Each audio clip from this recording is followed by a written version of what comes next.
tonight's meeting to order. Thank you all for being here. And I appreciate having such a big crowd tonight.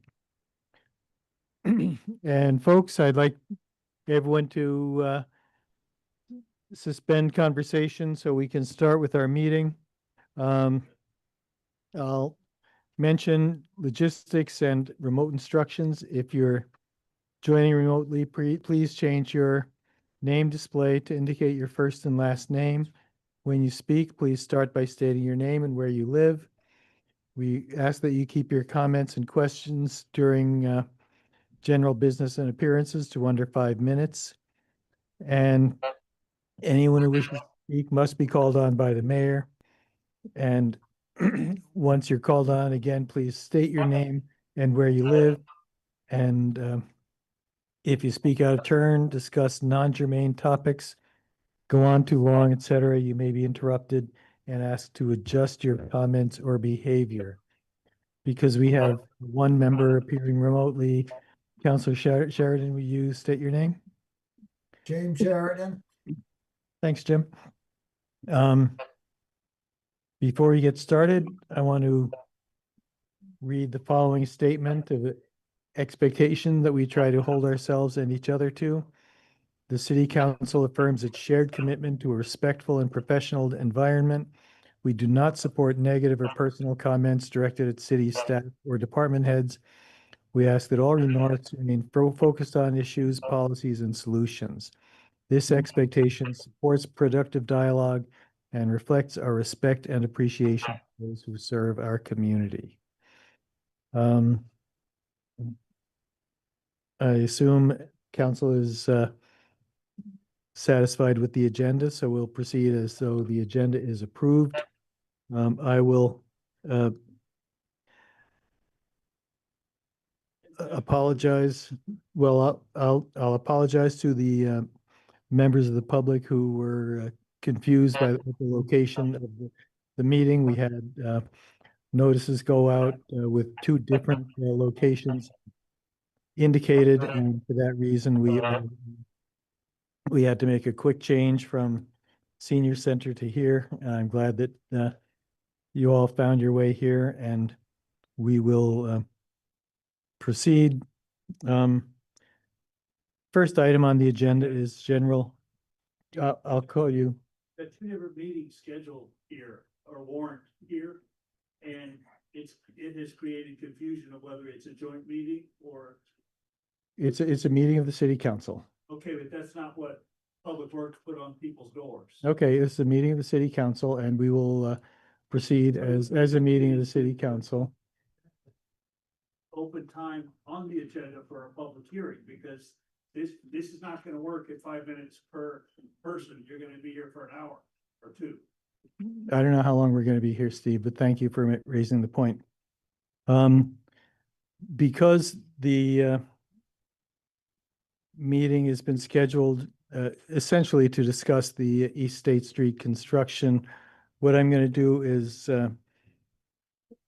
have public comments on the East State Street issue at that point in the agenda rather than during general business and appearances.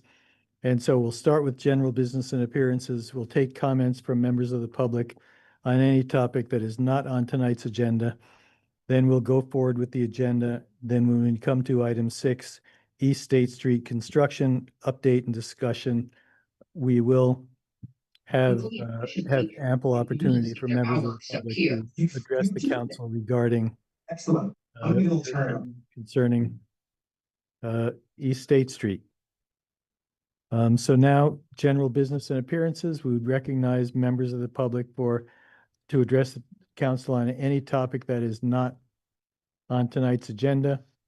And we ask you to keep your comments to 5 minutes. Is there anyone in the room who'd like to be heard on some topic that is not on tonight's agenda?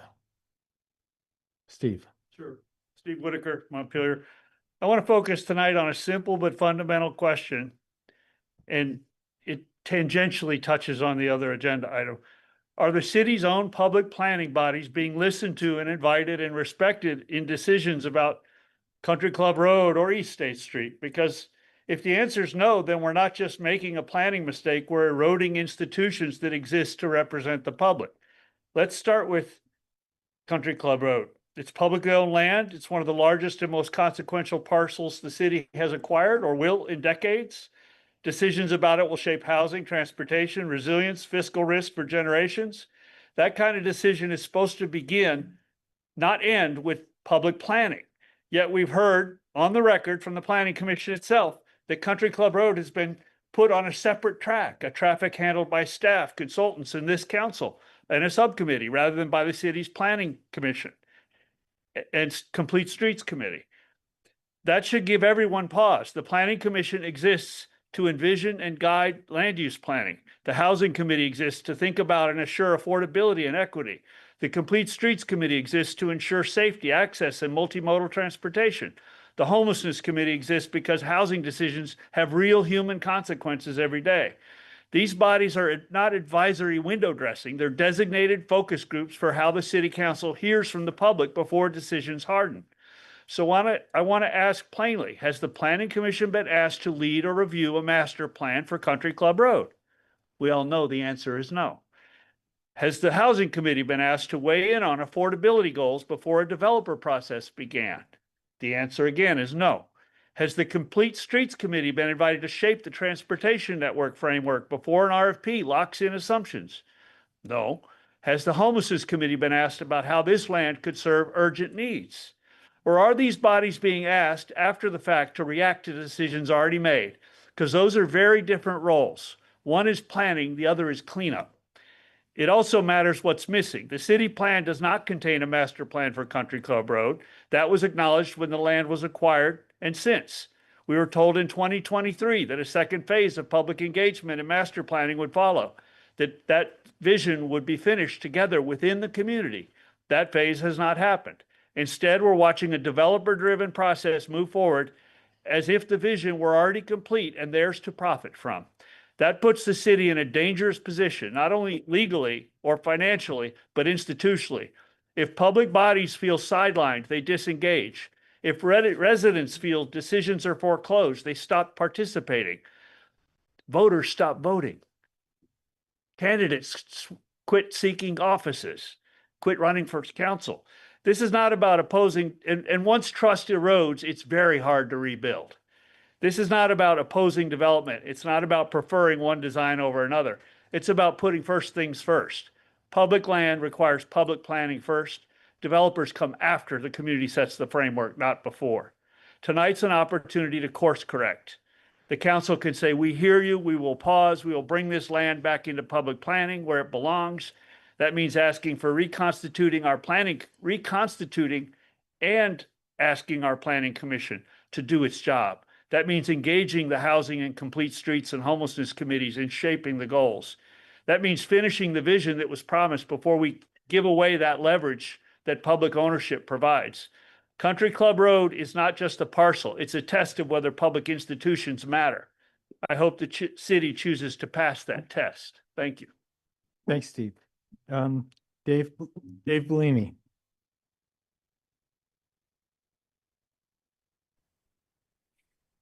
Hey, hello, everybody. I'm Dave Bellini. Just a couple of comments. We're hiring a new city manager, and I'm just wondering, what are the major performance expectations? Sort of like, what's the big one or two or three things that the council is looking for? And I just wondered if they were sort of simple and clear and the public would know, and these metrics could be measured. That's my first comment. My second comment is Stan, if I say his name correctly, Brinkerhoff, asked a couple of questions. I was kind of surprised. I didn't know that stuff, but I'm still don't know perhaps the whys of what he pointed out, and I wouldn't mind hearing some of that. And lastly, Public Works, if you're out there, or not lastly, but Public Works, if you're out there, you're absolutely killing it. Liberty Street, Loomis Street, Barry Street, it's looking good. The snow's being picked up, and I think a lot of people are noticing that.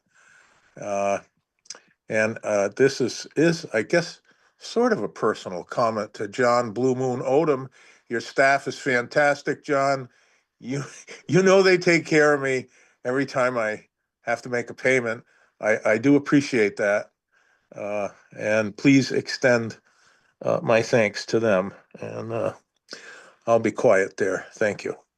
Thanks, Dave. I will say that in the negotiation of the contract with our new city manager, we did discuss evaluations, and the determination is made that the criteria for evaluation will be developed jointly between the new manager and the council after she joins us later this month.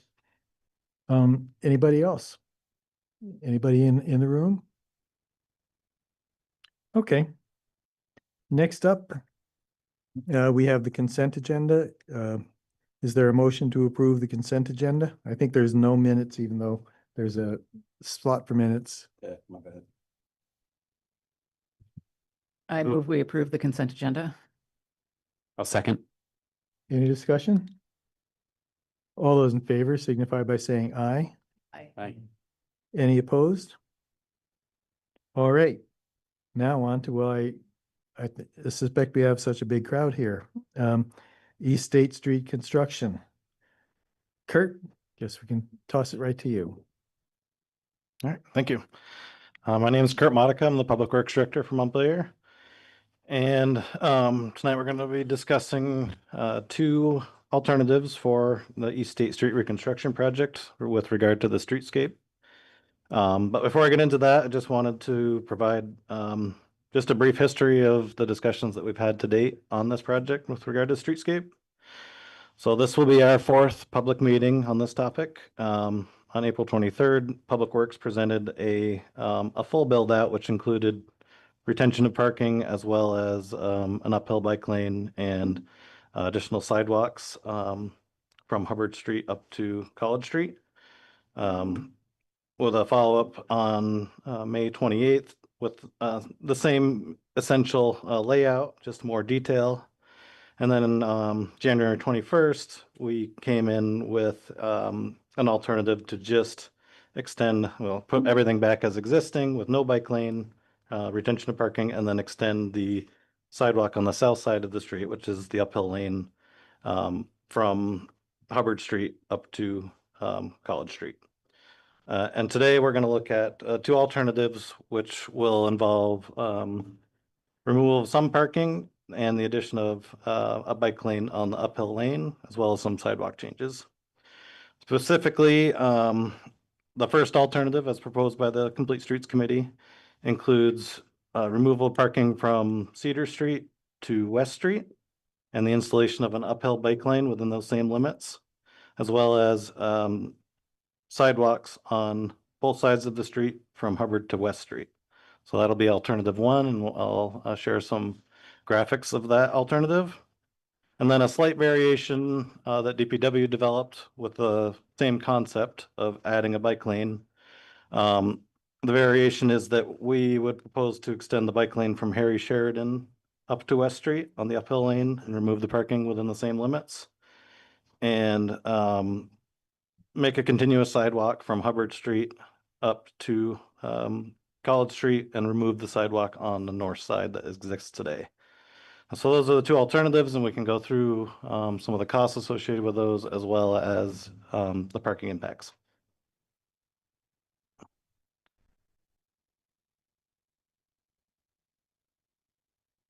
Maybe a little bit hard to see, but we're starting from the bottom of the hill.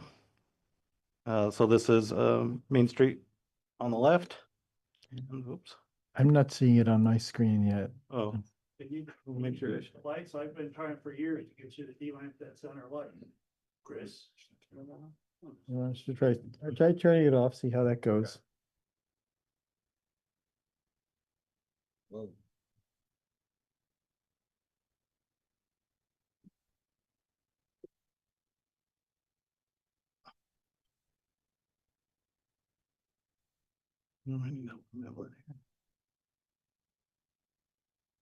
Here.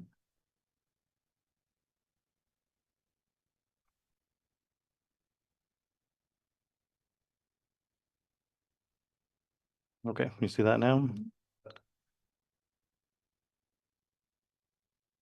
Okay.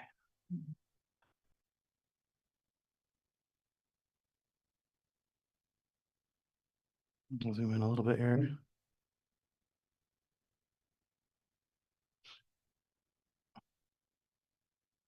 Okay, so starting from Main Street, it would, this is alternative one proposed by the Complete Streets Committee. So it retains the parking as is now, all the way up through, so really no changes all the way up to Cedar Street, which is here. Sorry, I'm trying to pan and zoom here. So this the intersection of Cedar Street is where the bike lane would begin. And what we're showing here is a 6-foot wide bike path with a 3-foot buffer. And that's really essentially making up the difference between the parking stalls are approximately 8 feet wide and putting travel lanes at 9.5 foot each, which, you know, that is subject to variation, potentially 10 foot might be what would end up happening here. But essentially a 6-foot path with a 3-foot buffer extending all the way from Cedar Street. And so then parking stall, 23 labeled here would be the first one to go in front of 48 East State Street. And just back up here, there is some notes on.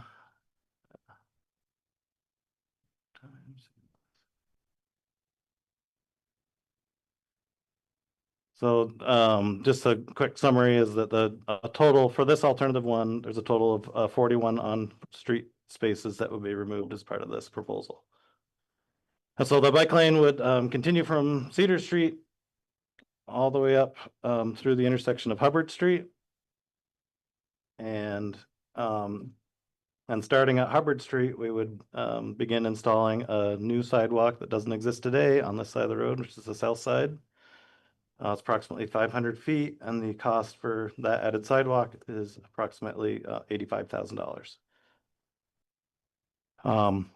Continuing up past Hubbard Street, the bike lane and sidewalk would continue all the way up to West Street, which is near the college. So the college is on this side. At that point, the bike lane and the new additional sidewalk would end, as well as the sidewalk on the north side of the road on this side here. And it would retain the last 15 spaces between West Street and College Street. So really that's the quick summary of alternative one as proposed by the Complete Streets Committee. So a variation on adding a bike lane developed by the Department of Public Works is to instead start the bike lane at Harry Sheridan. And the reason for this, our reasoning for this is that the grade of the road at Harry Sheridan starts to increase. So I think it would be beneficial if we're going to add a bike lane from Cedar to West to continue that bike lane through the steep portion of the street, starting at Harry Sheridan. So under this scenario, there's a total of 52 spaces that would be removed because we're, removing the spaces between Harry Sheridan and Cedar Street. Again, the similar buffered bike lane, 6 foot with a 3-foot buffer.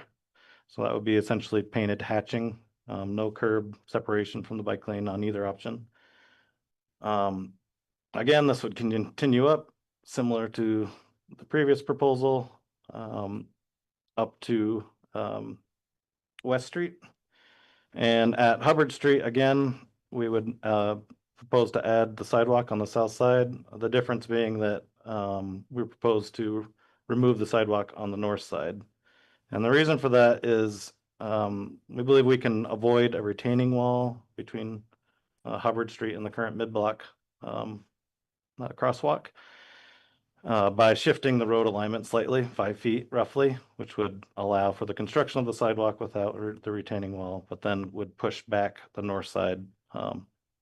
So if we removed the sidewalk, the curb line, the new curb line would be approximately where the back of the existing sidewalk is today. So to eliminate property impacts.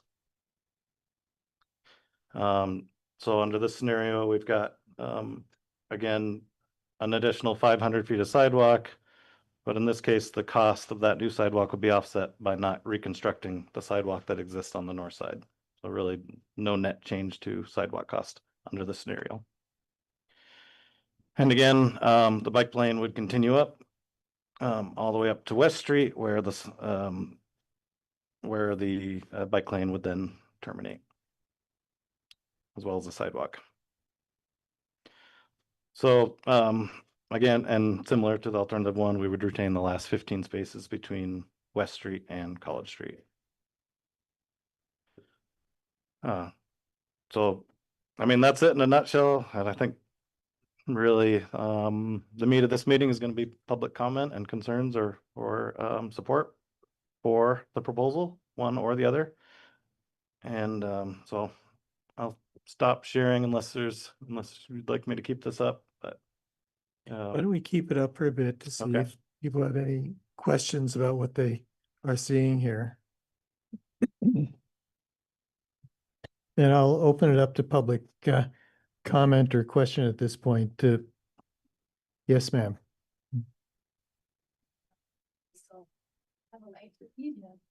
Well, Sorry, do you prefer, well, let's you're the boss. go ahead and turn the light on. Okay.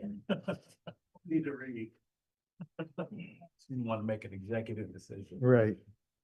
Holly Fowler, Bliss Road, and I'm Speak into the microphone, please.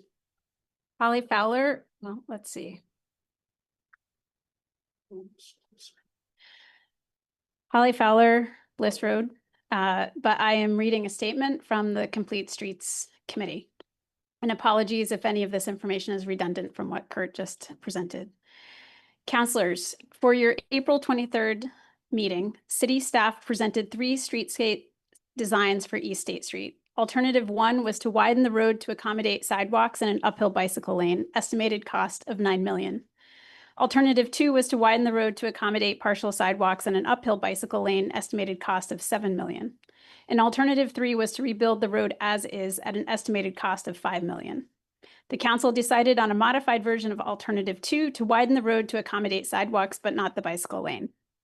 We objected to staff's presentation of alternatives at the time because it placed the cost burden of widening the road on sidewalks and the bicycle lane rather than the retention of on-street parking. A 4th alternative should have been presented. Alternative 4 would have been to reduce on-street parking where necessary to complete sidewalks and add an uphill bicycle lane.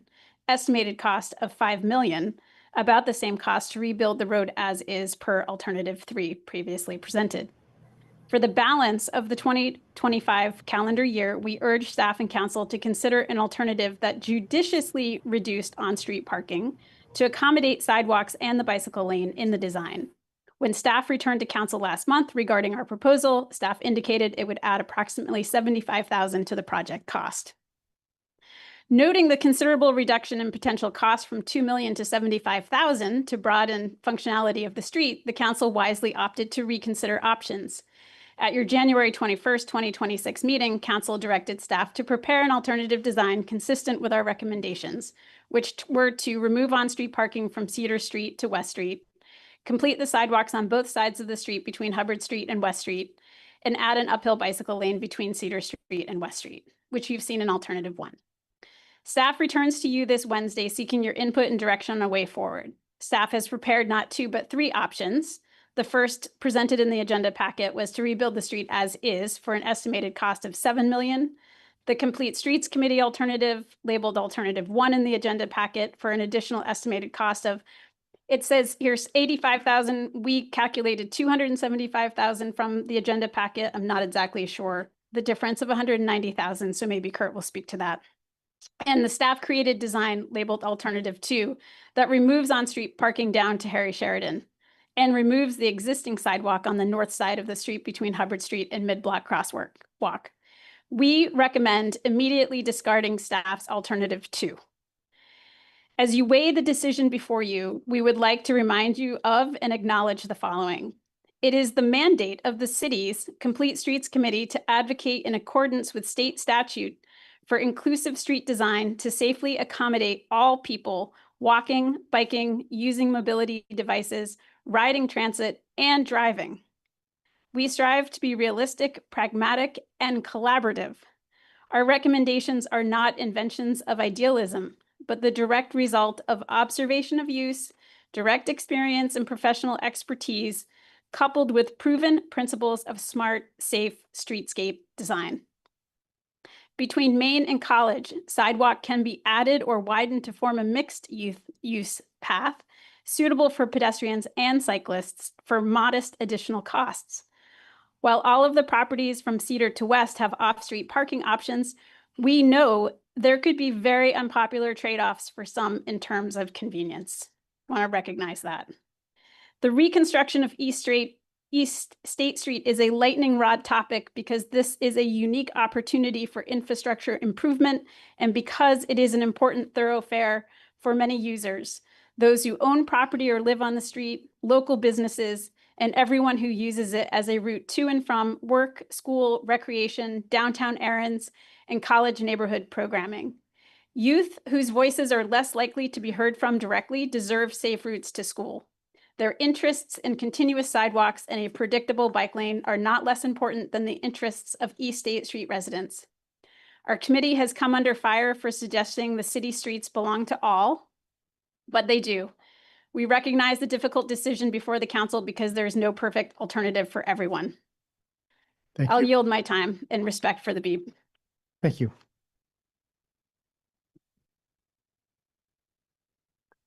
Next up.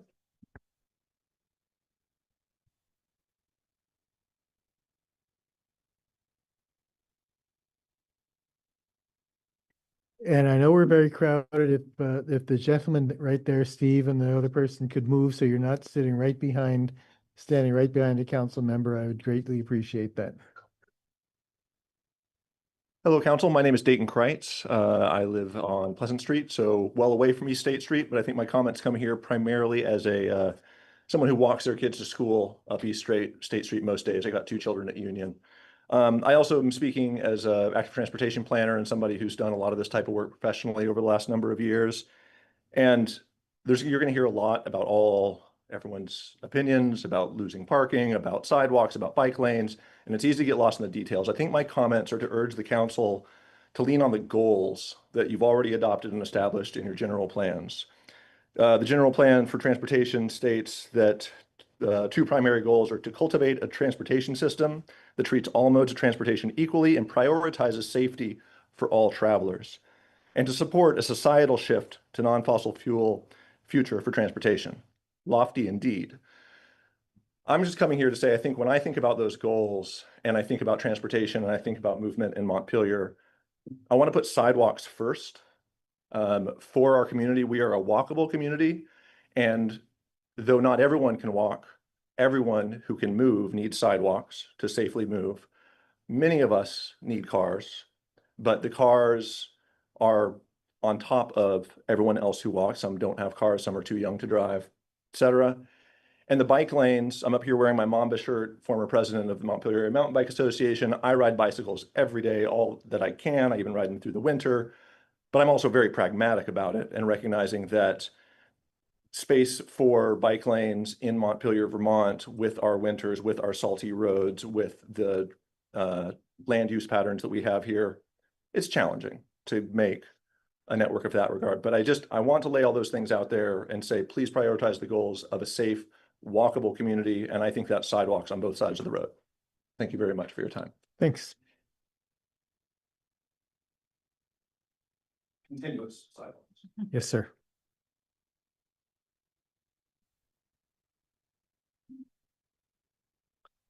Hi, my name is Jonathan Harries. I'm a resident and property owner at 70 East State Street. I guess the point I mainly want to make is about the removal of parking. My property is a 4-unit building. Most of the properties and buildings where parking is proposed to be removed are small apartment buildings that do not have adequate parking off-street. Parking is essential and very important for my building, and I believe all of those buildings. So I'm, in favor of bike lanes and sidewalks, but not at the cost of losing parking in that important area. Secondly, if I understood right, the concept of moving, I guess it would be the downhill lane on the north side, essentially to where the inside of the sidewalk ends, really takes away a significant buffer, to most properties there. I mean, I'm probably then gonna be like 12 feet from, the sill of my foundation to the side of the road, which is concerning as well. So I think I'd need to look at the plans and then probably offer more comment related to that, because, thank you. Okay, thanks. And then you'll have to be after him. I'm Michael Hoffman. I live up on Sabin Street. I use East State Street constantly for going up and down, walking. In the summer or when the roads are clear of ice and snow, I ride bicycles as my major form of transportation in the city. So the great danger of East State Street is its abominable condition. The danger for bicyclists on that street isn't so much whether there's a bike lane or not, it's that the drivers are so bloody distracted trying to avoid the potholes and everything that they're not looking for people.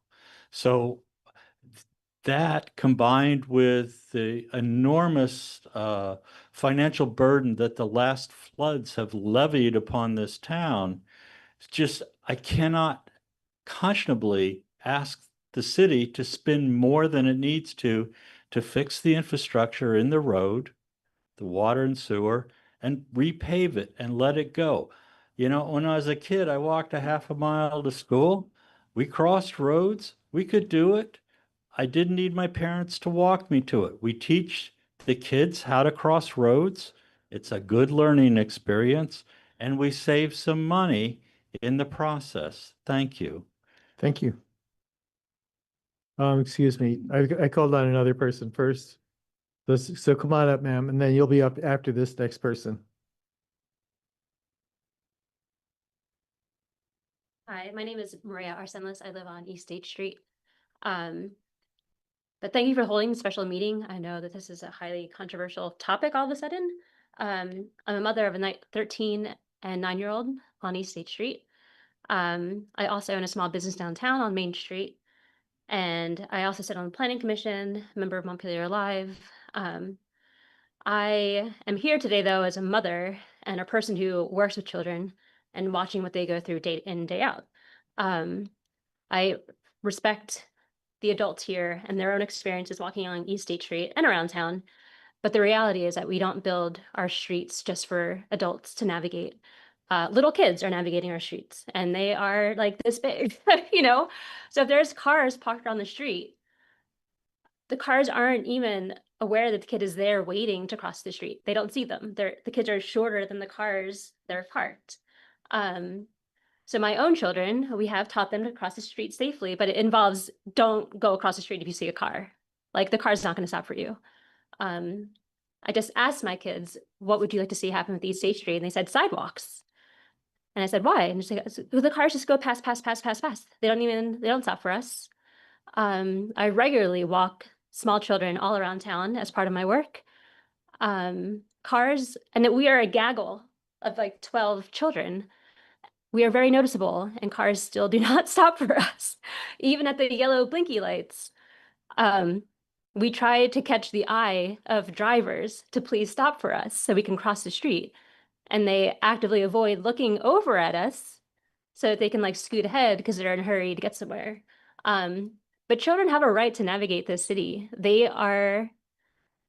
can't drive themselves. They can't drive to soccer practice up at the college. They can't drive to ballet at Contemporary Dance Studio. They can't drive to the Performing Arts Hub. They are walking. And the skilled kids are biking and they are using East State Street. We live there. We watch them out of our windows. They are biking on East State Street all the time because they don't have a choice. That's the only way to get up to the hill for them. They can't bike on Liberty. They can't bike up First Ave. It's too steep.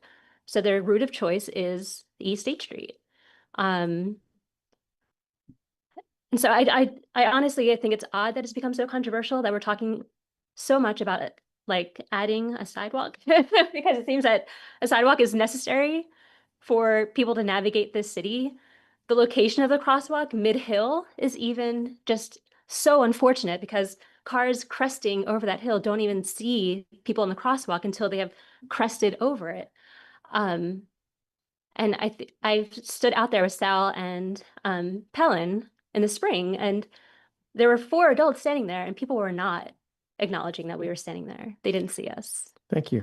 Thank you. Yes, ma'am.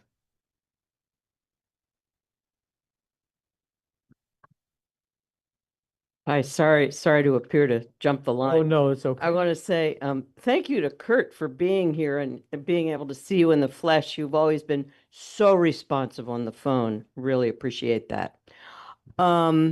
I wanted to reinforce the comments of the last speaker, but one, I also live at the top of the hill about, I'm at 6 Tracy Street. So I'm about a block and a half, what would that be, south of East State. I'm sorry, did I space out or did you? Sue LaBarth. Okay, thank you. Sorry. Okay. I'm not much bigger than some of the kids that we've been discussing, so I guess visibility might be a problem for me too. But I routinely drive, walk, and bike up and down East State Street. Riding down East State Street on my bicycle will just about shake my brain loose. Riding up on East State Street is like a slalom to avoid the worst of the bumps and holes that are going to throw me off the bike. Walking, I've never given much particular concern about having to cross above Hubbard and all of that. I haven't noticed that the sidewalk issue was germane to me. Driving, I have spent thousands of dollars on automotive repairs as a result of driving routinely, almost daily, up and down that street. My biggest concern is reconstruction of that road. I don't much care what you do about the sidewalks.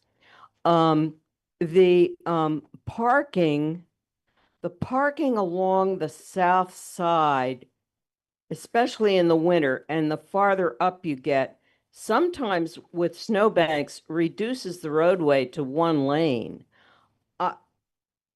I feel for the people who need to park their cars there, but it's a little sketchy coming up and down that road when there are snowbanks. So I don't know what to say about the parking. I really don't. That's a difficult problem.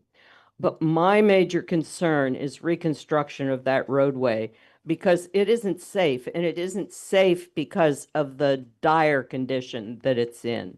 Thank you. Thank you. I'm going to take a couple of calls, people online, and then we'll get back to the room. Ron Dodd.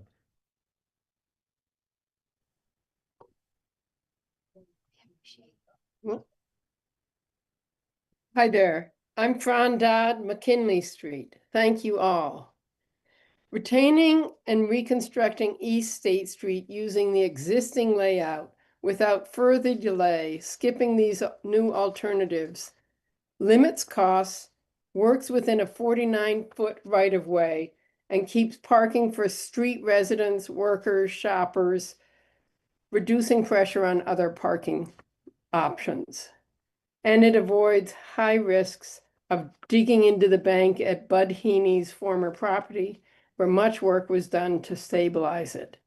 Did you hear Tim Heaney at City Council? And importantly, it will retain sidewalks actually adjoining East State Street residences. A bike lane on East State Street is not a necessity. Additional options for bicyclists to reach the College Green and beyond include Liberty Street, or navigating to Sibley and Sabin Street, or riding the new Berry Street bike lane where 12 parking places were removed, continuing safely to Hubbard Street and up First Ave. Walk at the top of the hill if you need to. I used to do that. To address the crosswalk between existing shifting sidewalks, add pedestrian-operated flashing lights and bump outs. At Hubbard Street, add the same or stop signs to keep speeds down and make the new East State Street safer for all. We can also teach kids crossing East State Street at Hubbard to walk up First Ave to the College Green, as residents often do. Anyone at Greenway Institute can too. With such safety measures, a south side sidewalk on a portion where no one lives, while nice, is not a necessity. But please put this out for bid without further delays to get started this summer. The residents of District 2 have waited long enough to see repairs to this failing road.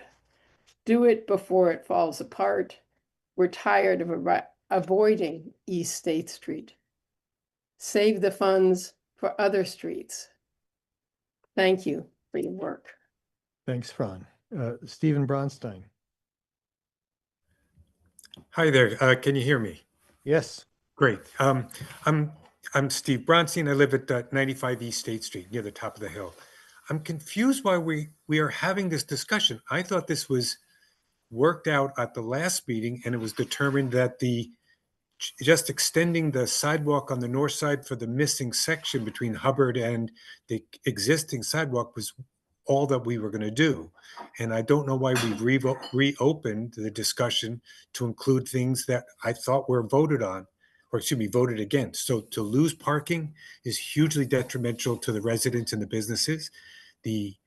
Adding a bike lane is, I think, ill-conceived at this time for the limited number of bike riders. And I think fixing the road and extending the sidewalk for just that limited section, which I thought we already voted for, was the correct solution. And to spend more money than we need to beyond those few additions is irresponsible. Though I do like Fran's suggestion that maybe put a stop sign in at the crosswalk so kids can have a little more security crossing the road there. Thank you. Thanks, Steve. All right, now that John, I know you weren't first, but you're the first person I saw right now, so come on up.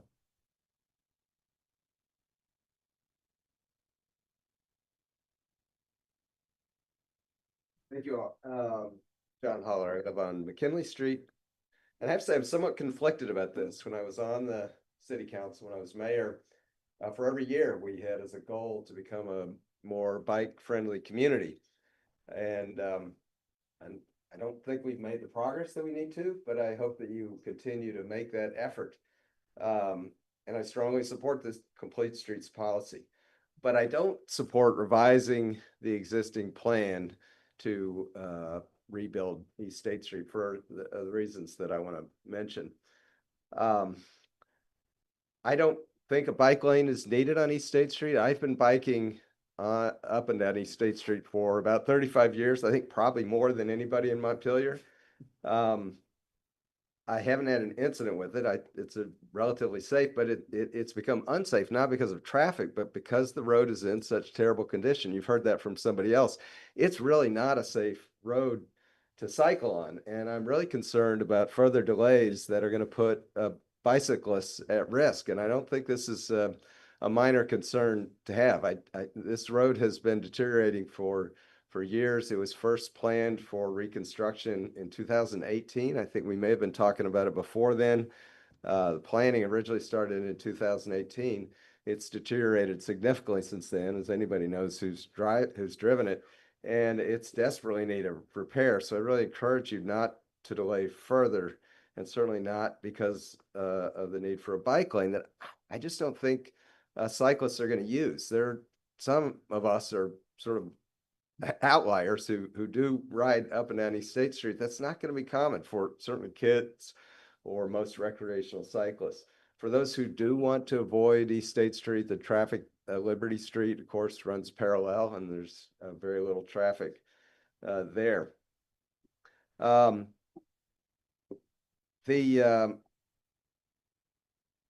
see, let me just you heard a little bit about the impact of the road condition on drivers, and I think that's a legitimate concern as well. The cost that drivers incur every day. I know I avoid it, so I have to spend additional time avoiding East State Street. I'm sure others do that as well. It's not the kind of road that we want to have for our community. I think it's just, we need to maintain our infrastructure for the people who live here, for those who visit here, to maintain the reputation of our community. The city needs to do much more to make Montpelier a more bike-friendly community. And I would encourage you to focus on that and spend the resources we need to do that in areas where people are actually going to use it. Berry Street, Main Street, Elm Street, where bikers are going and recreational cyclists are going to use those roads. And finally, just briefly say that I think that the proposed alternative to put a bump out and a light where the existing sidewalk crosses the road, I think would be adequate to ensure safety for pedestrians. Thank you. Thanks, John. Sir, you're up next. So apologize for pointing. I think you'll be up after him. Hi, my name's Tyler Anderson. I've lived on East State for 26 years. And I'll be brief. First of all, I thank you for the time. I also just would say, I'm going to echo a lot of points people have already brought up, but the main thing is, yeah, fixing the street. I think that's the main danger to bikers and pedestrians and drivers. I think that we should ask how many bikers actually use that street. I've heard people propose alternatives like Berry Street. They put in a bike lane there. People should be using that. I can talk about, I grew up on that street. I was born at Berlin Hospital, and I walked to school every day for to go to elementary school. And yeah, I mean, it's not perfect, but I think it's worked well for my life. And what else? I guess, yeah, I would propose, yeah, I think it's good to have more visibility at crosswalks. Bump out's not a bad idea. But again, the bike lane is not a priority at this point. The priority is getting the street back up to a standard that's acceptable, that doesn't ruin our cars or make it difficult for bikers currently to use it. And I guess the other thing I would echo is that I manage properties on that street, and I can tell you that tenants really appreciate having the off-street parking year round. They struggle with the parking ban in the winter, but they do appreciate the fact that they can at least use one side of the street year round. And so I would say consider tenants, consider businesses on that street. Again, I believe many of the houses, at least in my section, are apartment buildings. And so I think it's important that this is a multi-use street. And I would say that the bike lane is not a priority, but I do appreciate everyone's thoughts. Thank you. Thanks. Yes, sir. I'm sitting too long.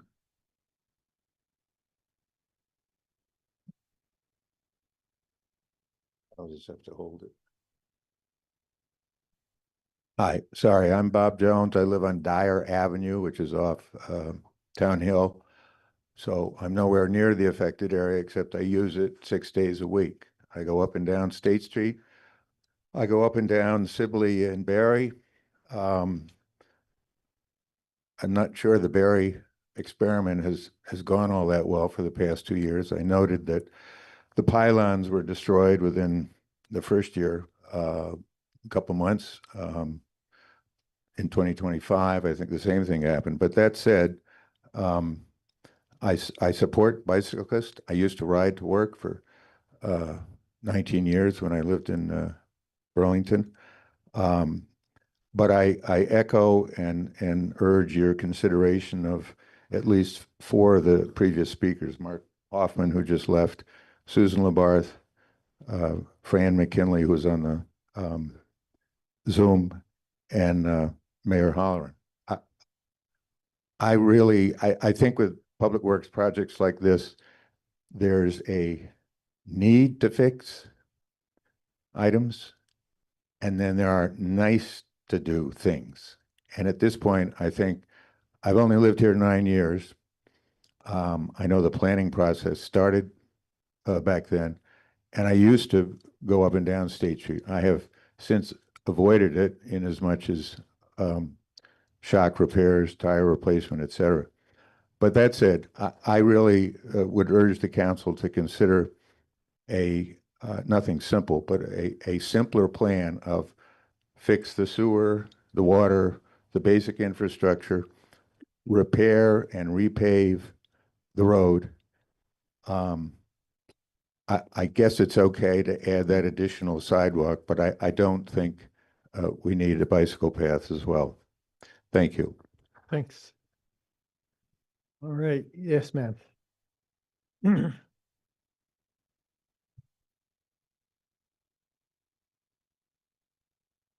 Hi, I'm Dawn McConnell. I'm here as a downtown business owner and just needed to say that we need more parking, not less. Taking away the parking has been pretty detrimental to our downtown businesses in terms of customers, employees, anybody who works down there. I see the issue with safety and would strongly encourage you to include the sidewalks and get the street fixed and finish the water sewer project that we started this summer. Sooner we get it done, the better. Thank Thanks. you. Thank you. You first, then we'll move around along this way.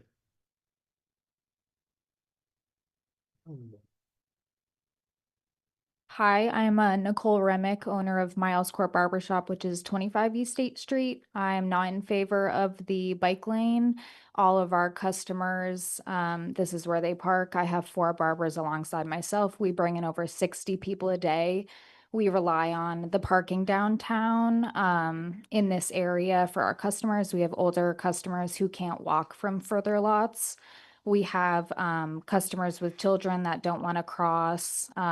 This would directly impact our business, not having the parking. This is also where we park. So we are not in favor of the bike lane. Thank you. Thanks. Yes, sir.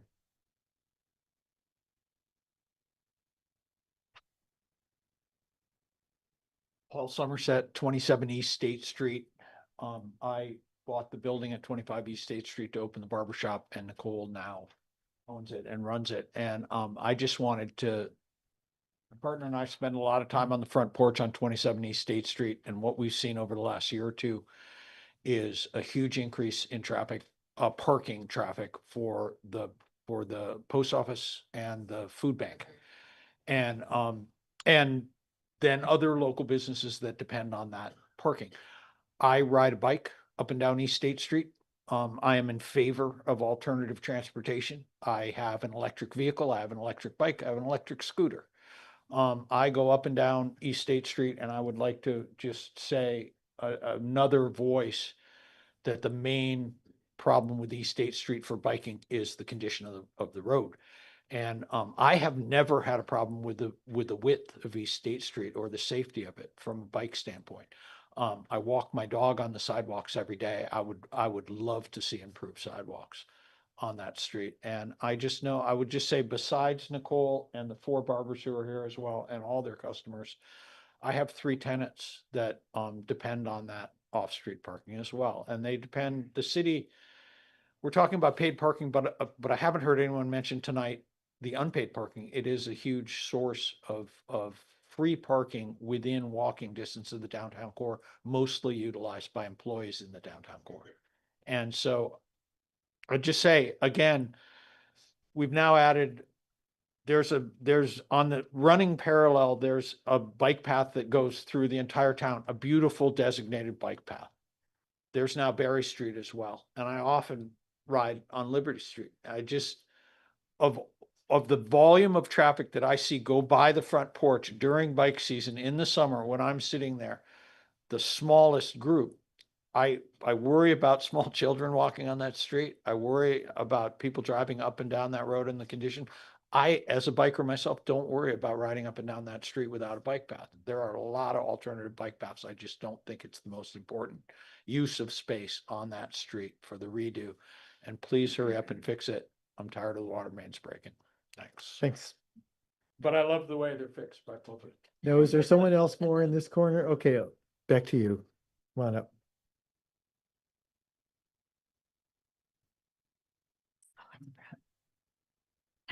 Always a problem. Can you hear me? Yes. I'm Barbara Conry. I'm a former member of the Planning Commission. I live on Liberty Street for 45 years, so I've seen a lot of traffic going through there. My concern particularly is about this alternative two. I'm hoping you're not going to really consider that, removing the sidewalk on the north side where it actually serves people's homes, as opposed to the proposed sidewalk on the south side, which does not serve people's homes. And also is at the top of a very steep bank and would require a significant barricade there to make it safe. I think one of my questions too really is in many of these layouts that they're showing a 9.5-foot wide traveled lane. I can't imagine that most trucks really safely can make a 9.5 traveled lane. Typically lanes are 12 feet wide. And I'm very concerned about any kind of traffic that would happen on that road. And finally, it's my understanding that the original concept was voted on and approved. So I'm a little confused as to why this is being brought up again, considering the fact that according to state statutes, once the determination is made, it's not subject to review or appeal. Thank you. Thank you. Yes, sir.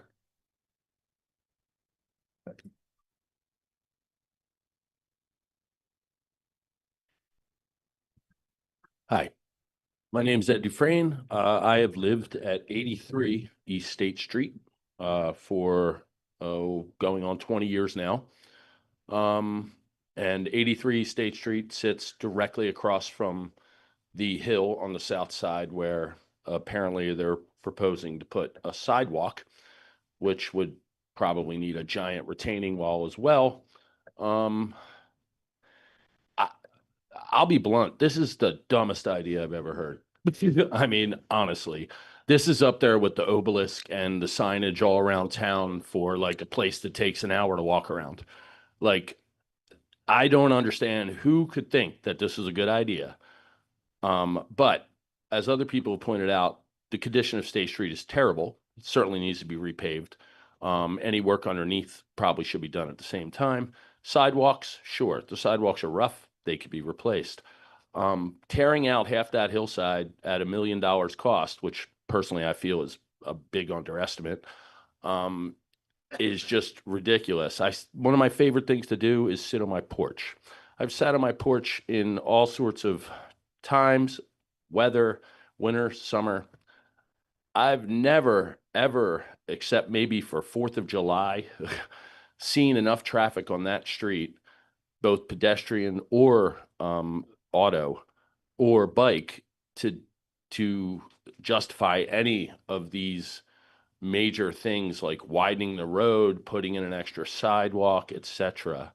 I don't know of any accidents that have happened up at the crosswalk that's kitty corner to my house. I've never seen one. But if safety is a concern, I'm sure a flashing light there or a stop sign would not disrupt the neighborhood. But everything else would definitely disrupt the neighborhood, and I think in a negative way. I'm just picturing myself sitting on my porch, looking across at this sidewalk that no one is using at all, as this big white elephant there. In addition, there are 5 apartments in my building. There are 4 parking spots. Some of the apartments have 2 cars. So the parking places directly in front of our house, of which only one side of the street is parkable, are very, very crucial to our neighborhood. So I'll leave it at that, but yeah, I just, anything more than just paving and replacing the sidewalks and doing the work that needs to be done underneath is nothing but a bad idea. So, Okay. thank you. Thanks. I'll go back out to Zoom, and Gwen Rolfe, I saw that you had, your hand was up earlier. If you're still here, I'll get to you too. Eve Mendelson. Yeah, hi. Eve Mendelson. I'm on Fuller Street, which is off of Liberty Street, and I'm an avid bicyclist. Everyone would probably see me around town. Even today, I was riding up East State Street to Hubbard. And and like John Holler and another guy, I really don't see the real need for that for a bike path along East State Street, partial bike path, because it sort of ends before it really gets to College Street, and it starts at Cedar. Especially, and I guess maybe I've always misunderstood this, but I believe bicyclists are allowed to ride on the sidewalks as long as there are no meters. So starting from Cedar up to College, if one is really inclined and feels unsafe, you could ride the sidewalk and have to switch sides occasionally, but it is an option already. If as I understand it, that it is a legal option already to be able to use the sidewalk to ride a bicycle, if anyone would like to pipe in. But I did find it in Chapter 10, Motor Vehicles and Traffic, Article 8, 10, Section 10-807 and 10-808. I've also seen it, this bicycling laws documents, and so I wasn't sure why. I know I lived in Berlin, Germany for a while, and they definitely did that, where they share pedestrian sidewalk with bicycle, and you just have to get off your bike or whatever for pedestrians. But that to me seems like an option if someone is uncomfortable. I mean, I'm only uncomfortable because the road is in such terrible condition, so I'm totally for just getting it repaired. Thank you. Great, thanks. Thanks for joining us. Lise Ewald. Well, I live on Cedar, so if this were to take place, I think it would make our parking even worse. But I'm sitting here, I'm just thinking, the first year I lived in Montpelier, I was on Vine Street. I had to park on the street. There was no other option. And so I just can't believe this is under discussion just think about egress from your home versus people riding their bike. It just doesn't make sense to me unless some sort of exception could be made or something could happen to those people that rent. I really just don't think that's fair. And the other thing is, I'm just wondering, all of us are putting a great deal of energy into talking tonight. Is there do our words matter, or where are we in the decision-making process? The answer is yes, your words matter, and we're hoping to make a decision tonight. You. Donna Bate.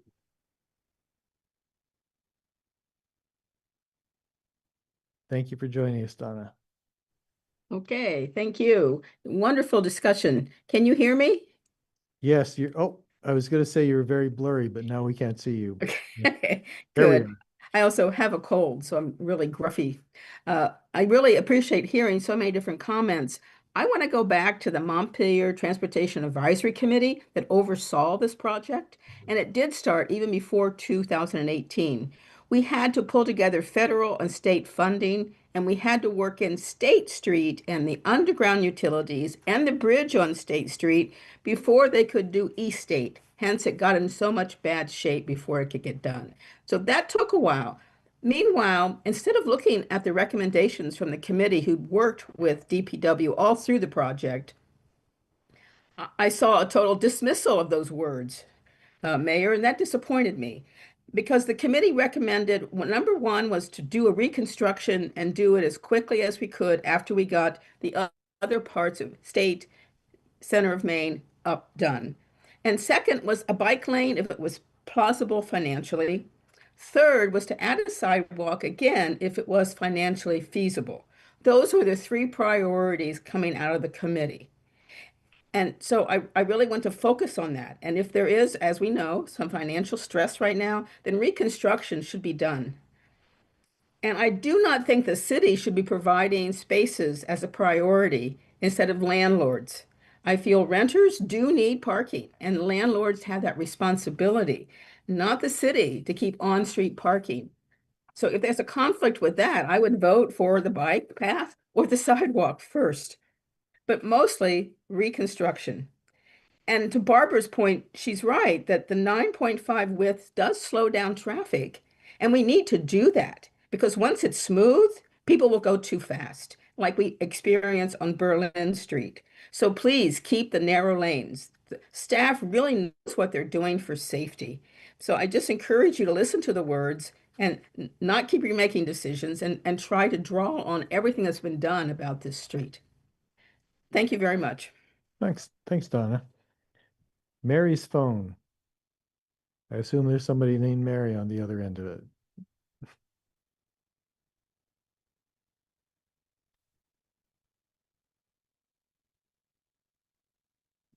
And you're still muted.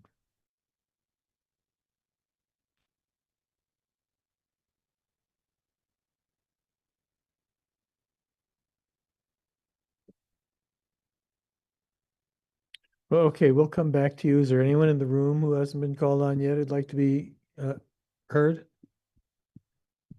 I'm sorry, what? Yes.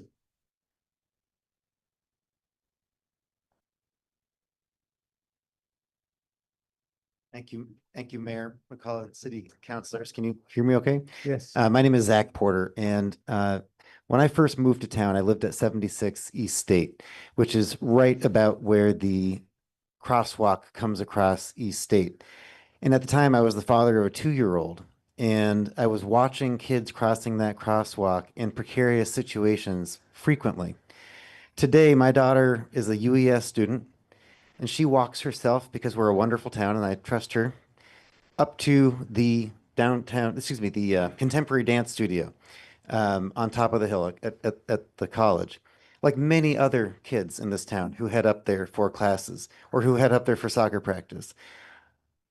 Right now, that situation is not a safe situation. And that absolutely has to be a priority for the redesign of this street.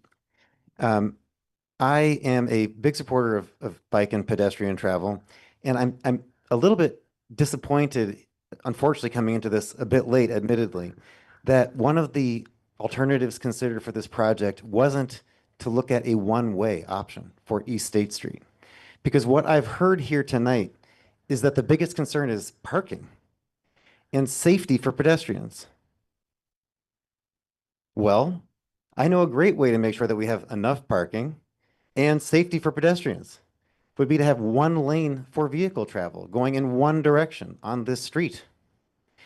And it's confusing to me why this wasn't considered much earlier in the process. And it concerns me as a resident who is looking ahead at hopefully decades of life here in Montpelier and future redesigns of other streets in town, that perhaps this project wasn't scoped and wasn't really all the options were on the table at the time when they should have been for the public's consideration, for the council's consideration. As somebody who watches a lot of public processes, state, federal, and municipal, getting those alternatives right matters. So no matter what happens tonight, and I'm coming in here, again, admittedly late, I hope that for future decisions that this city undertakes with a lot of public money at stake, that we can get more options on the table and get them out there earlier for everybody to consider and to think about. And let's prioritize pedestrians. Let's prioritize safety. Then we can, play around with the other pieces. But it doesn't seem like those were the priorities with this process to me. So thank you, and I appreciate the careful thought that's gone. Thanks. I think there was someone else over by the doorway. Is that right? Okay, Steve.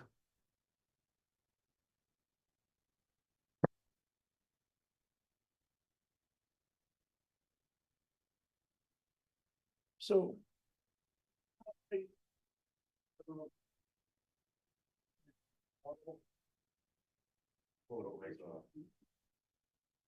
Sharing your screen. Can you hear me now? Yep. Is it live? So I hear a lot about 3 to 5 year kind of concerns. And we're building a street for 50 years here. So both Berry Street and East State Street need to be some of our grandest streets. But I want to be real clear about what the law requires of you tonight, because there's been a lot of confusion and a lot of heat around this project. Vermont's complete streets law does not make sidewalks and bike accommodations optional. They are the default. When a city reconstructs a street, especially one involving water, sewer, curbs, drainage, and pavement, the street must be designed for all users unless the council makes specific valid findings explaining why it cannot. There are only limited grounds on which you may vote to depart from complete streets. They are narrow and they're not political preferences. You may only do so if you find, based on evidence, documented evidence, written findings, that the cost is truly excessive relative to the overall project, not inconvenient, not unpopular, but disproportionately, demonstrably disproportionate, with numbers to back it up. There is no demonstrated need for accommodation of pedestrians, bicyclists, or other users, something that would be very hard to claim on East. So you'd have to find that there is no demonstrated need for accommodation or pedestrians. And I don't think anecdotal comments from a couple of public that nobody uses that sidewalk or nobody walks there or nobody bikes there would meet to cut the mustard.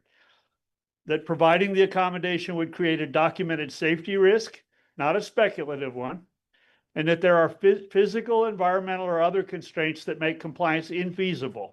And those constraints must be clearly identified and explained. That's it. Those are the lanes you're allowed to drive in. What you may not do under the law is to vote against complete streets because on-street parking might be reduced, because the project has been delayed, because the issue is controversial, or because parking is being framed as more important than sidewalks and bike safety. Parking is not an exception in the statute.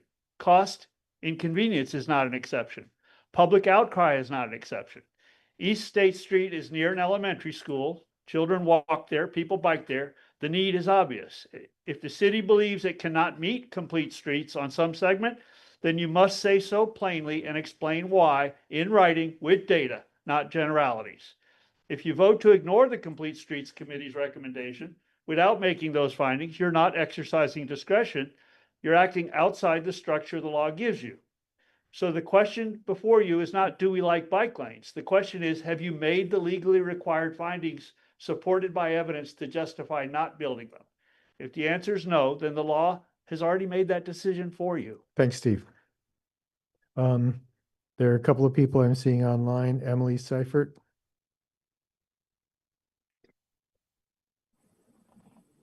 Hi, Emily Seifert. Important because Emily Seifert is a different person. Sorry. No problem. I just want to say that whatever the outcome of the sidewalk and bike lane debate, at a minimum, I think that it is essential that there be flashing lights and a bump out if that mid block crosswalk remains there. As many other people have said, it is so dangerous for children and adults. I am a very careful driver, and I have so many times not seen people because they're hidden by the cars that are parked right up next to the crosswalk. So I would just suggest that at a bare minimum, the parking spots that are immediately adjacent to the crosswalk be removed so that there's better visibility and people aren't coming out from between cars when they're trying to use that crosswalk that's between Hubbard and West Street. In general, I'm in favor of bike lanes, but I am also in favor of fiscal prudence in this case. So my priority would be make that crosswalk safer. Thank you. Thank you. John Anderson. You're muted, John. There we are. There we go. I will be very brief. As I watch the hearing tonight, it would appear to me that if you do what most comments would lead you to do, you would have a street, developed portion of the street that's 37 feet wide. That would consist of two 5-foot wide sidewalks, 19-foot wide travel lanes, and an 8-foot lane of parking. There may be a better way to spend that width that I think is okay with people on my neighbors on East State. And that would be to have the sidewalk on our side of the street, the north side, be only 3 feet wide. Its purpose under the new configuration is simply to get people from that area of the street to crosswalks at either end of the street. And so 3 feet is the ADA minimum, and you could do that. Then you could widen the sidewalk on the other side of the street, which might make it safer for, if indeed bicyclists want to use the sidewalk, they would have 7 feet with the walkers rather than 5 to use it. I suspect that's about the same cost. It may be a better way to spend the width that you're looking at. Thank you very much. Thanks, John. Is there anyone else in the room who, yes, sir?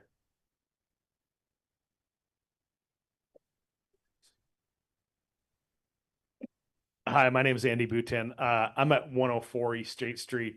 We used to live at 89. We lived on East State Street for about 25 years now. Raised 2 kids, walked to Union Elementary School every day. We definitely, have been both pedestrians and cyclists on East State Street. I think that one of the most important things I want to echo is what Tim Heaney's response was in the January meeting, and comments regarding the bank on 100, trying to get a sidewalk into that bank. I believe will be a complete disaster, both financially and just physically. That bank is not stable. We've watched it come down on the other side of the street multiple times on the hill that goes down. Bailey? Is it Bailey? Bingham. On Bingham Street, it's complete clay. When we were living at 89, we would literally watch that bank come into East State Street. Tim, told us about Volkswagen Beetle-sized boulders that his parents put in to retain that. So I think it's really going to be a financial disaster trying to put a sidewalk across 100 on that 100 East State Street on the north side. That being said, I also think that the Complete Streets Committee has kind of taken a one-track mind on we need bike lanes and we need sidewalks. That is true. But to Steve's point, the statute also allows speed controls, which I've tried to advocate for on East State Street for years and years. Drivers drive too fast up and down East State Street. They can't now because it's a class 4 road. I understand that. But when it is in good condition, it's always been too fast. So other complete street criteria can be speed controls, and it can be other safety measures for pedestrians. And I think the bump outs with flashing lights meet that. I just want to leave you with the cautionary note that was echoed in the January meeting. Again, that bank, if we touch that bank on the north side on 100 East State Street, I think it's gonna end in disaster for years and years to come. So I just want to leave you with that for sure. Thanks. Thanks. Yes, sir.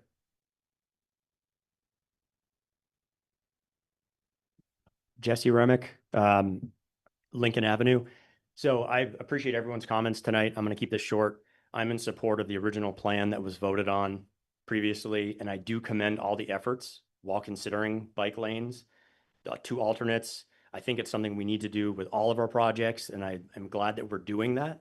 It seems in this specific instance, it's not worth, the juice is not worth the squeeze, right? So I think we need to keep that in focus, and I appreciate all the effort you did to try to make every possible way to make it viable here.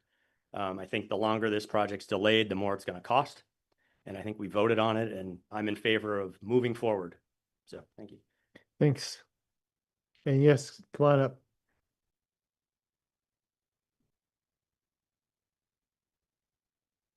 Hi, I'm Beth Boutin. I'm a resident of 104 East State Street. And as my husband spoke, property owner, and forgive me, I'm going to read this so I stay on time. I'm a property owner and resident, as mentioned, for 25 years, and really am thankful for the multiple opportunities for public to comment on this, even if there was a location snafu, and the online version as well. So I'm not entirely remembering what scope of work was actually approved by you all. So apologies, I really apologize. I'm not able to speak really informed about that entirely in my mind. But I want to echo what a lot of the comments were said previously here about a need to rebuild East 8th Street now. It's outlived its useful life. You've heard that a number of times. Streets, it's way past its useful life, and it cannot withstand another winter. It will not be drivable or plowable. You will not be able to send your emergency department vehicles up that street safely, and you'll be putting your own employees at risk. So I really want you to think about that within mind of just for a bike lane. There is a sidewalk, and the sidewalk has been there for many, many, many years. There is a sidewalk on East State Street. And yes, you have to cross the street to use it. But we can make that improved with safety and visibility and speed controls that were mentioned here tonight.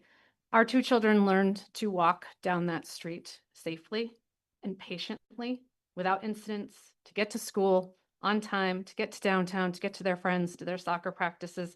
They're functional adults now. They did a great job, and everyone else's children can do that too. But we do need safety improvements on that street.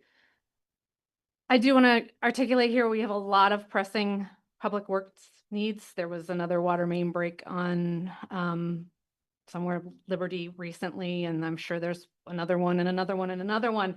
And I really want to urge the council to prioritize proceeding with addressing our public needs, even though we have a need for bike lanes and sidewalks, but we just can't be adding more. It's not responsible fiscally, and I am too concerned about the cost overruns. If one of the alternates are selected tonight, the bank's retaining walls, what's underneath the ground is unknown, and that's a huge risk and a liability for this group to take on. So again, I just want to thank you for the opportunity to comment, and I hope that we can see a project start this year. Thanks. Thank you. Is there anyone in the room who would like to be heard who has not had a chance to be heard yet? And I do keep in mind, Hanif, come on up. Thank you, Hanif Nazarali, resident on Loomis Street. Previously a member of the MTAC, the Transport Infrastructure Committee, currently with Complete Streets Committee. I was interested to hear Donna Bate give us the sort of a longer view looking back, that 2018, there was already a scoping, and the committee there already had a vision of a bike lane. I think it's important to keep that in mind. And as a member of the Complete Streets, when we saw that the presentation of consultants' recommendations by DPW didn't include a bike lane, we felt it was important to bring that up. I'm also interested that one of the commentators talked about how you use the street width. That was in the mind of the Complete Streets Committee. There was no intention to delay a project that, as Donna Bate has said, was really waiting on the lower part of State Street works. The Complete Streets Committee was really right behind the urgency of completing the infrastructure project as it was. And one of the reasons we stepped back after April 2025, when we made our recommendation, was figuring that the bike lane, and all the discussion that we've had today, does not actually factor in greatly to cost or the timeline for the infrastructure project. The bike lane is just a matter of what do you do with the street width. It's a trade-off for the on-street parking. It's a matter of restriping whatever existing street width you have. So I feel there's been a little bit too much weight put on the bike lane is what is holding up a project, what is adding a lot of cost to the project. I don't think there's really, DPW can make a finer comment, on what the implications actually are of making a decision at a later stage. But I'd like to leave you with my understanding, which is it's a trade-off between on-street parking and a bike lane. And it doesn't really factor into the sidewalk issues and the safety issues that a lot of people have been speaking to. So I'd like to leave you with that. Thank you. Mary Boyce. Hi, thank you. I'm a lifelong resident of Montpelier, as were my parents, and I had children that I raised here. I live on 18 Hubbard. I use East State Street daily. I think first and foremost, as many people have said, is that we need that street fixed. I have a motorcycle that I ride, and I can no longer ride it up that street. It's just not safe for me to do so. You have to drive super slow just to get over the bumps and humps, as well as the water main breaks. My second thought is, with an already tight parking situation in downtown Montpelier, I can't even fathom trying to take away spaces from businesses downtown, especially with the Montpelier Post Office being where it is now, and the businesses that need those spots that are close there. We want people to come to Montpelier. People already, friends that I know that live outside of Montpelier don't want to come in because of the parking. Why would we want to take spots away from businesses for people to come in? As far as the crosswalks, I like them the way they are. Maybe I'm just old school, but the crosswalks or the sidewalks have always worked for me up and down East State. I do believe that people should go slower on that road. People do travel much too fast. I have friends that live at the top of East State that also count on their parking spots. I think that's important to them as well. I just think the road should be fixed. Keep the sidewalks the way they are. Why add sidewalks or a bike lane when it's going to add to the cost when what we have already works? That's it. Thank you. Thanks, Mary. Is there anybody else who hasn't spoken who would like to speak? All right. I'd like to move along.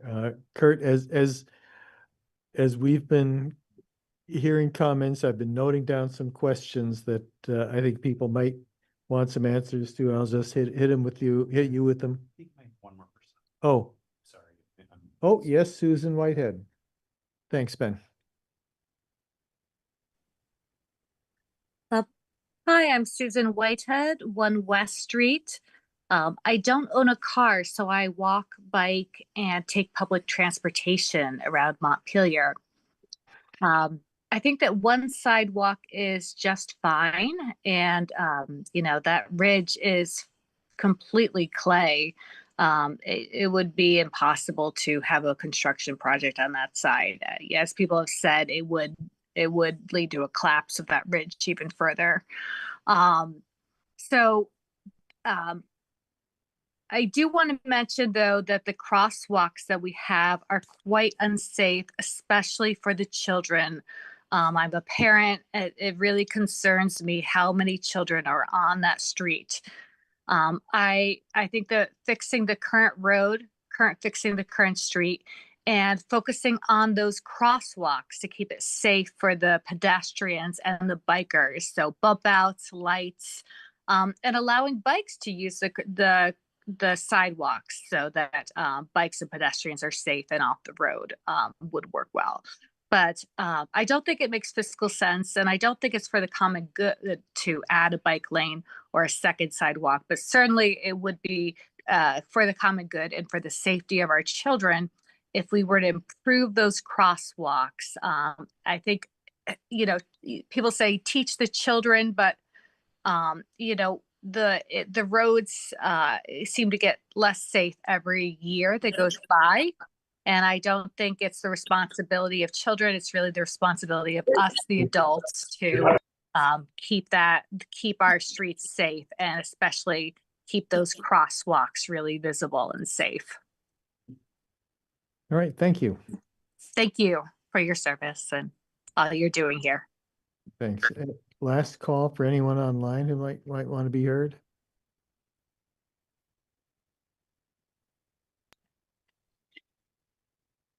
Hi, this is Laura Woodard.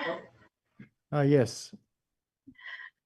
I live at 64 Clarendon Avenue, and I'm a water operator. I just want to speak for the infrastructure under the road and how very important it is for our city to stay on track with fixing and upgrading that infrastructure. And so I would support any sticking with a timeline that allows us to address those aging infrastructure, the aging infrastructure of our city. Thank you. Thanks. Elizabeth Keenan. Hi, this is Elizabeth Keenan. I live on Liberty Street, and I am just wanting to add one more piece to sort of the logic I heard a couple of times tonight about, reasons for maybe not having the sidewalk on both sides being related to there haven't been accidents yet, or have there been accidents? And I think relying on that kind of logic to wait for an accident to happen to be a motivation for why to make crossing safe doesn't make sense. So that's something to keep in mind. I think, safety is of a top priority here. So, making that street safe for any mode of transportation as is, it just needs to be fixed. I don't have enough information about whether or not adding sidewalks, is prudent at this point. But that said, I think safety is of a top priority. And so regardless of what decisions get made, focusing on those crosswalks being safe, and even considering things like tables, I get why we wouldn't want to necessarily have speed bumps per se, but there have been, places where I've lived in the past, certainly less snow than here, had tables which helped slow down traffic going up and down streets, because once the street does get fixed, those cars will go quicker. So I think a focus on making sure there's just safe places for people to be, regardless of what transportation they are on. Thanks. Is there anybody else?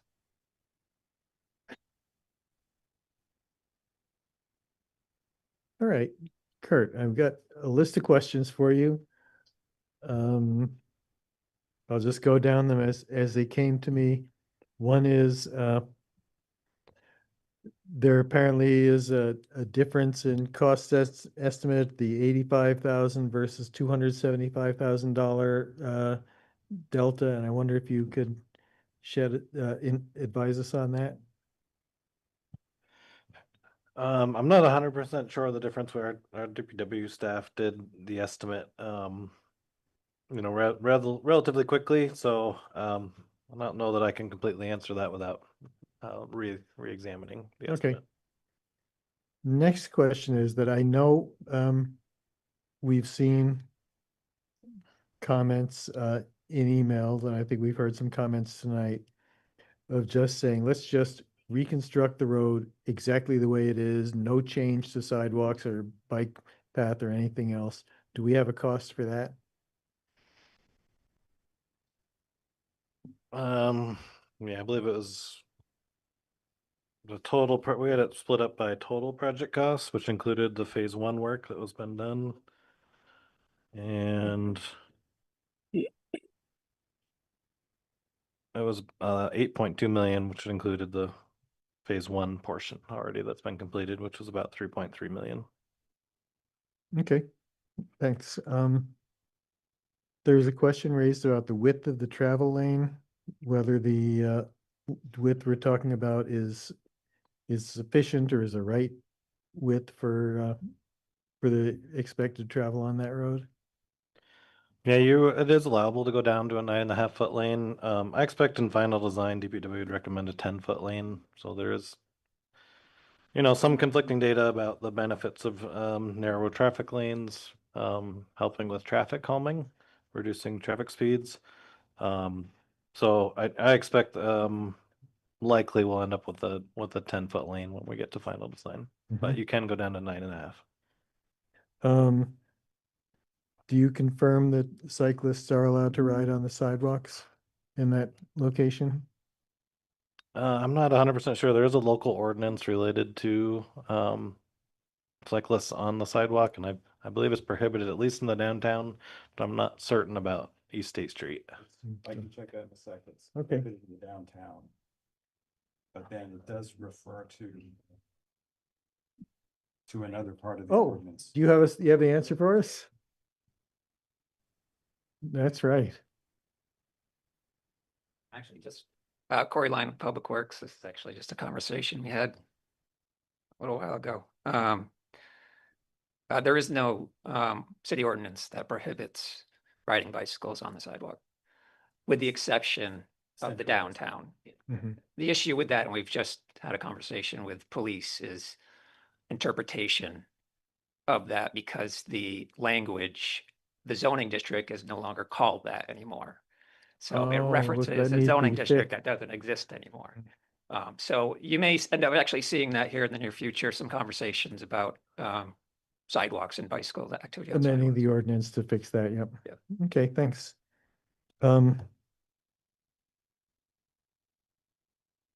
Council members, do you have it? Has this raised any questions in your mind before we get into really diving into the discussion? Adrian? Two just kind of level setting questions. So I think for the public, it came up a couple times on what council did approve. So it might be good just to state what we did approve for everyone to know. And does anyone know? Kurt has the answer. I don't Yeah. have the exact language though.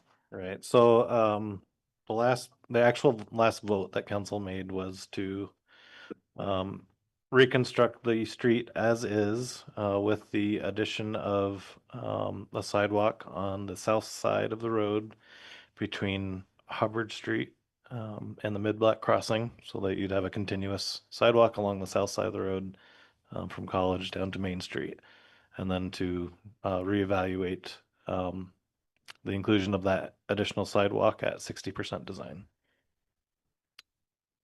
Thanks. Thanks, Kurt. The second question I had, I just want to make sure, Steve did bring this up in terms of the complete streets policy, and I haven't read the whole policy, but I just want to make sure we're following that and we don't, at some point end up, with litigation that we didn't follow it because we didn't accept, or I don't know what we're going to do, but just the complete streets policy and what we do and what we can't do. And what we're required to do, right? Yeah. Corey? I think you're referencing the statute, correct? Yes. So there's an important phrase in the statute, and that's complete street principles. It's not you have to build a bike lane. It's not you have to put sidewalks on both sides of the street. It's the incorporation of complete street principles. A bike lane is a complete street principle. A shared lane with its arrows and signage is a complete street principle. Even down to fresh markings, not even changing anything, is a complete streets principle. It's the consideration of all users. Believe you're doing that. So if we conclude that the needs of cyclists are adequately addressed by the fact that there's not that much bike traffic and having them ride in the roadway is adequate, that would be, in your opinion, satisfactory. You are considering all users. Ben? Thanks. I also just want to thank the public for, I think, a really positive, fruitful conversation. I want to go back to what we voted for last time and the idea that, we had asked, could you put a new section of sidewalk on the south side, and you went and looked at the design, and then I felt like, correct me if I'm wrong, you came back and said it's really cost prohibitive, right? That like that would involve putting in the retaining wall and it would just, there isn't money in the project to do that. That's not viable. I think what the kind of remaining question I have about this is, and sorry if it's simple, but like, is it possible to have a continuous sidewalk on that street without without removing parking or swapping sidewalks? Yeah, actually, we've been thinking about that a lot and had a suggestion. If that's something the council wants to proceed with, is we're at 60% design with the inclusion of that sidewalk on the south side. The estimated cost for that is currently 500,000. But this is at 60% design estimate and bids vary significantly. So what I would suggest is that we, if that's what council wants to pursue, we bid that portion as an alternate, a bid alternate. And then once we open the bids, we can make the decision at that time whether or not to include that portion of the project because it's already designed. There's a few things about this project that really the public should know. This is a 2-year project. It's too long to do in a single construction season in Vermont. Which means there will be an opportunity, one, to allocate capital or local option tax money to fund it if it does come in over. There's an opportunity for Public Works to seek alternate grant opportunities during that time frame while we're bidding this job and building the phase 1. So there's benefits in proceeding with the bid with it included as an alternate, and where it's very easy to remove it from the scope of the project, particularly since our plans are at 60% with it included in the design. So I had the same question that Adrian had, so I actually went back and sat through the May 28th meeting again. I had so much fun in May. Again, anyway, we came up with the plan as Ben described it, but I just wanted to note that we talked about a shared lanes in both directions. And we also talked about a sense of not significantly widening the whole infrastructure that we're building. And I'm curious about that part. My sense is from our last meeting in January was that the south sidewalk was too expensive. I recognize you're making a suggestion here for an alternate in the bid, and that's an interesting idea. If we do that, and if the sidewalk is still too expensive, I'm just curious what would we be building and how much of an encroachment would we be making on the north side, which I think is where we'll be taking some more width. Am I right about that, or? I mean, do we know enough yet? Yeah, it's, we're at 60% design, so identifying exactly, to the foot of how much impacts there would be along the existing properties, it's just, we're not there yet. We feel it's fairly minimal within 3 feet or so, probably less in most areas. But we don't have plans developed to the point where we can say, exactly what's going to impact it at every location at this point. But I think, it'd be fairly minimal, more or less things would go back where they are. Yeah, and if I could just follow up. Really? I mean, it's not like the Earth's moving. Mr. Skeels, if you could mute yourself, thank you. I've heard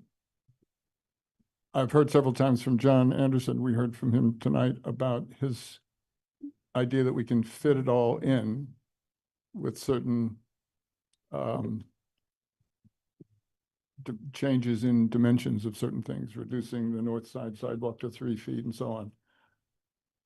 I don't know that math works all the way up the street, but does it work if the south side sidewalk is put on this side, on the road side of the guardrail? Can you fit everything in again without significantly widening the road in the lower portion? Yeah, 3 foot sidewalk would be really problematic for us. We can't fit our sidewalk plows on a 3 foot Mhm, sidewalk. okay. So it'd be just impossible to maintain in the winter. So we'd be significantly widening the road on the north side. I You think would, we you did. would need to, yeah. We really need 5.5, like a 5 foot sidewalk with a 6 inch curb in order to safely operate the sidewalk plows. Okay, good. Thank you.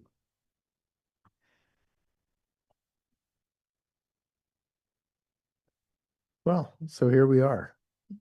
I have to say that I'm reluctant to support the idea of bidding that south side sidewalk as an alternative, because that just means that after that bid comes in, we're gonna see a whole nother meeting like this one um, to discuss that all over again.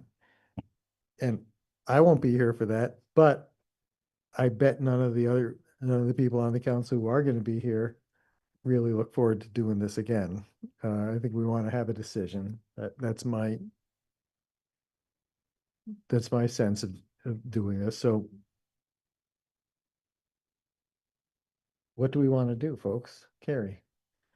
Yeah, I think that this whole process has actually done a great job of considering all the needs of different users and lots of public participation, lots of hearing from people, lots of weighing different options, and I'm impressed with that. Actually, it's taking a long time, but I think we've done a good job with that. I think the decision that we came to last spring to not include a bike lane but include sidewalk with the retaining wall, that was a good decision. I liked it. I was in favor of it at the time. We've now learned that it's not economically feasible the way we thought it was going to be, and so we have to make a shift. And so it makes sense to me to say, okay, we're not going to add the extra sidewalk. We're going to live without the extra sidewalk, even though my personal priorities are I would like to see continuous sidewalk. I think it makes a really big difference for safety of pedestrians and just ease of use. And we have lots of possible actions that can be taken to improve the safety of the current situation with the sidewalk on different sides of the street and being broken out like that.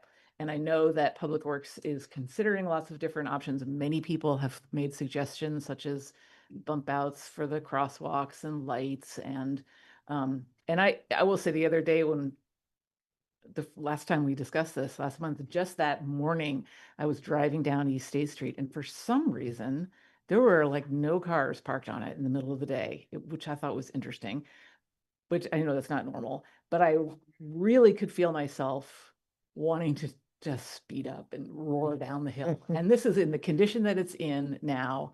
It's a tempting place. And so there's a lot of things that we need to do to slow the traffic down there, to increase the visibility for pedestrians. And I think, and we can do those. And those are different questions than putting in a whole new sidewalk or a bike lane. So I'm not 100% sure what you need from us right now. I think what you asked us for last time was to adjust the plan that we had already approved for the additional sidewalk and the retaining wall.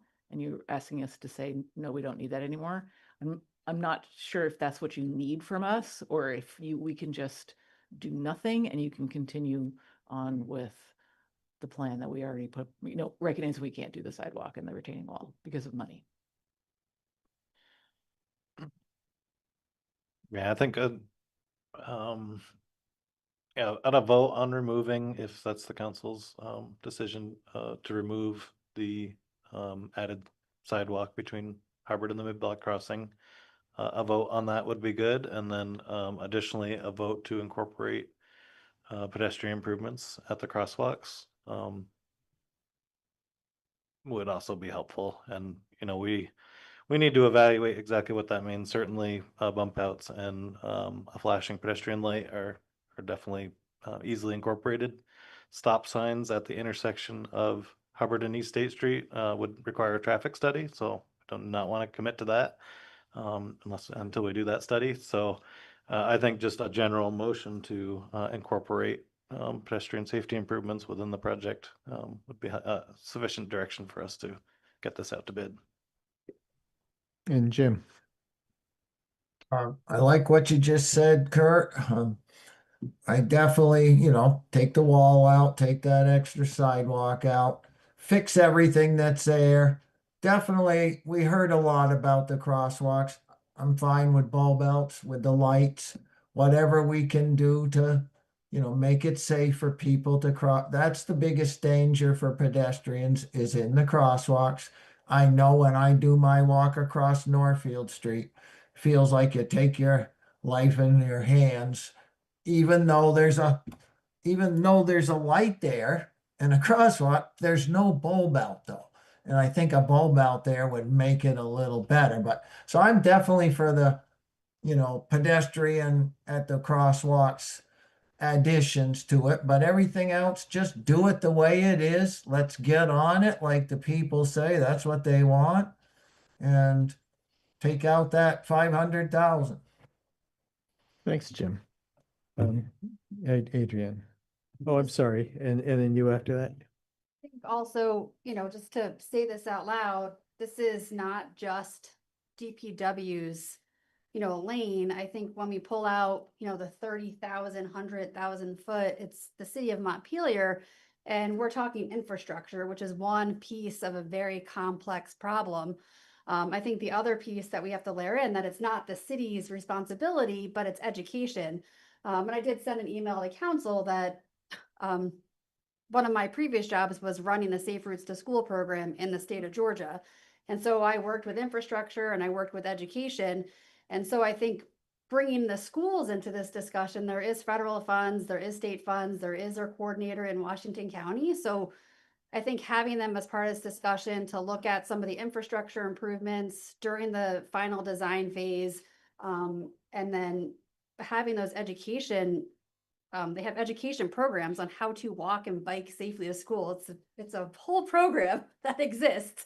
And so I think we should layer that in because just the infrastructure is not going to solve all these problems. We have to think holistically of how we bring in our partners, how we bring in these programs. Because one of the things we heard tonight over and over again is safety, safety, safety. Yes, there hasn't been any horrible accidents, but we don't want there to be. So prevention is key.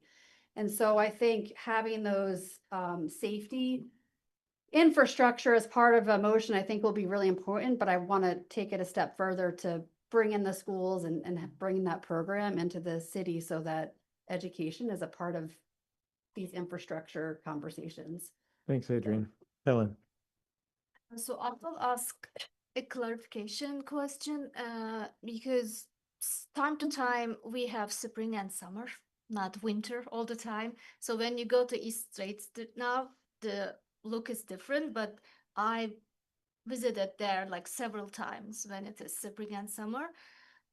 And there's a huge tree coming on the crosswalk. That's why when you stand trying to cross the street, car cannot see you. So first question, do we have any authority to trim that tree so it will be really good for the pedestrian and also drivers?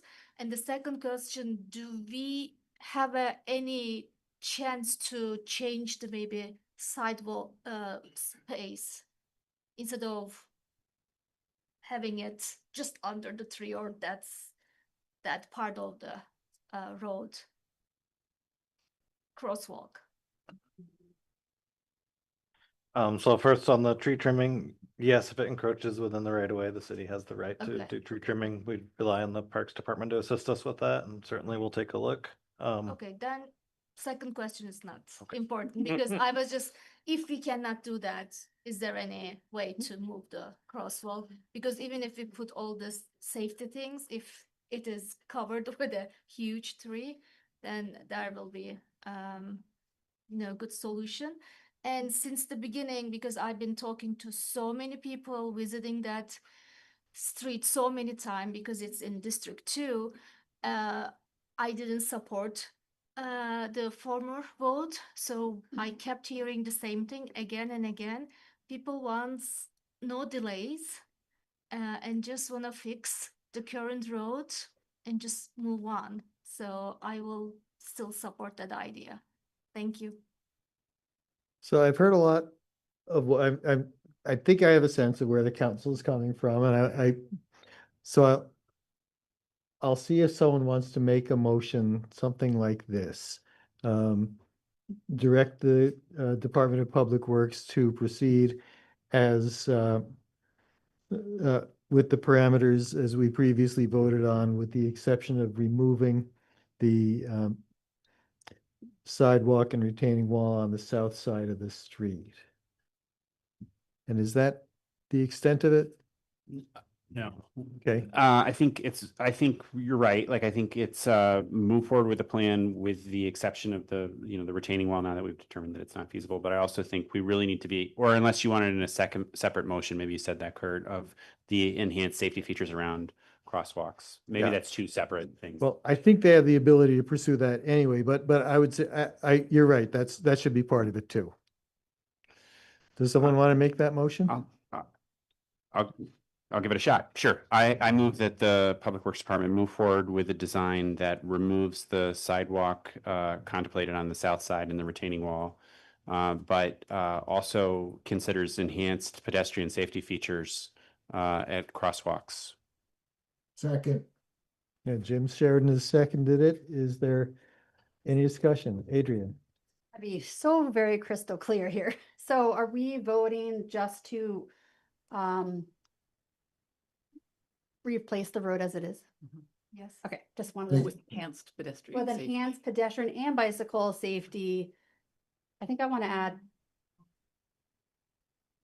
just so that, I'm just trying to think how we want to do that, because it's more than just pedestrians. I think it's good enough motion Okay. for now. Okay, If and they can Yeah. look into it. So, Would you accept a substitution for the word considers and say include? Yeah, absolutely. Thank you. all right, everybody's happy with that? Any further discussion? John, do you have that? Yep. All those in favor signify by saying aye. Aye. Aye. Any opposed? All right. Well done, everybody. I think this was a productive and valuable discussion. There's no other business, and we didn't put a section for council reports because this is a special meeting. So it is 8:31 PM and we are adjourned. Thank you, everybody.